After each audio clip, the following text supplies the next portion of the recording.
We're joined today by Amir Fkhrar. He's a Senate chairman of the National Iranian Congress, and James Robbins is the dean at the Institute of World Politics and former Pentagon official. Good morning, gents. Morning. Morning. So last night we saw Iran make a scene in terms of ballistic artillery in yet another pro-regime rally in Tehran. Now considering these words from the country's UN envoy saying Iran is ready to fight. So where do we go from here? Let's start with you, Amir. Thank you for having me. I don't know what they are talking about exactly. If they have been ready for war, then why such a disaster happened to them? Why the supreme leader is dead? Why the entire IRGC generals, the first layer, second layer, third layer is dead?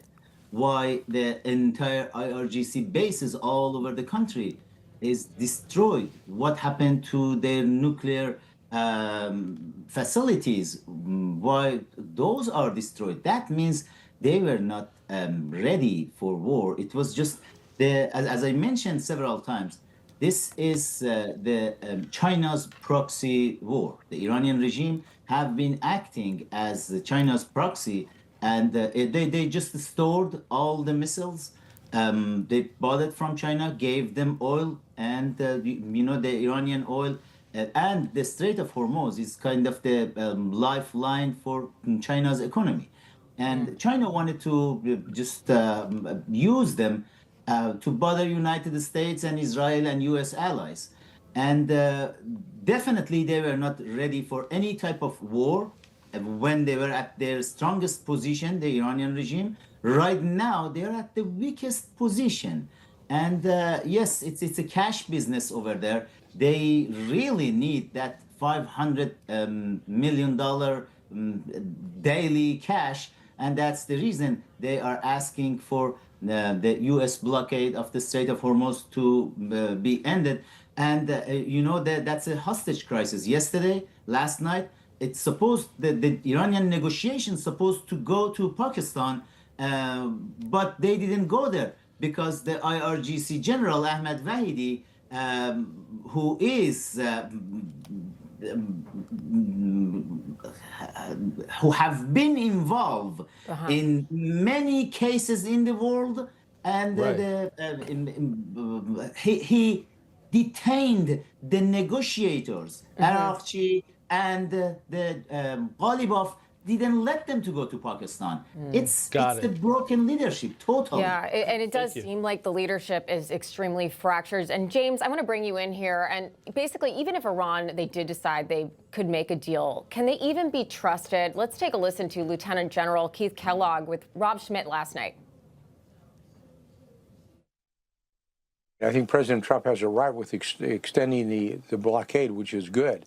But if you think these guys overnight are going to become Democrats, Republicans, Jeffersonian Democrats, you are dead wrong. Yeah. They are hardcore theocratic government, which is for years and decades have chanted death to America, death to Israel. These people are not going to go away in a minute. So you must come up with a different plan to do it. James, do you agree with the general? And what does that really mean for longer-term negotiations?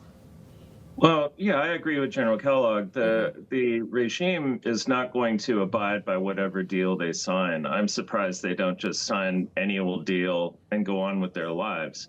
Verification and enforcement will be a critical part of anything we sign with them. We can come up with the best deal imaginable, and if they don't abide by it, then it's no good to us.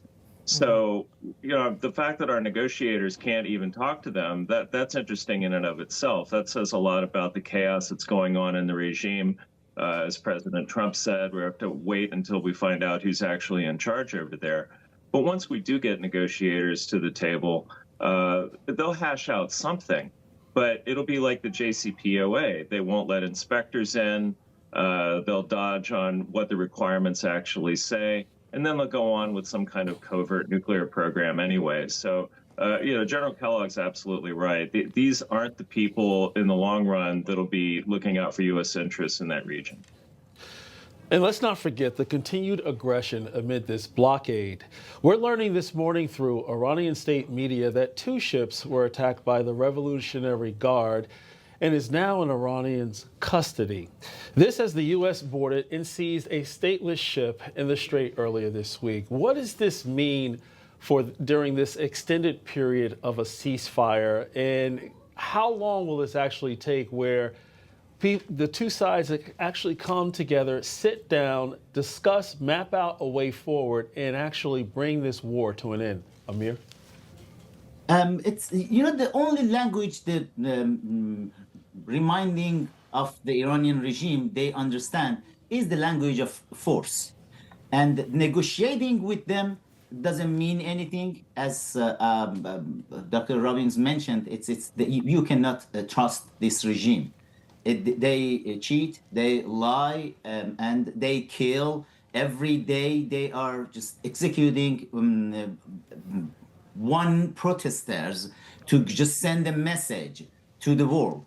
And today we had a message on Twitter from Reza Amiri Mogaddam, the Iranian ambassador in Pakistan, who facilitated this negotiation. And look up who he is.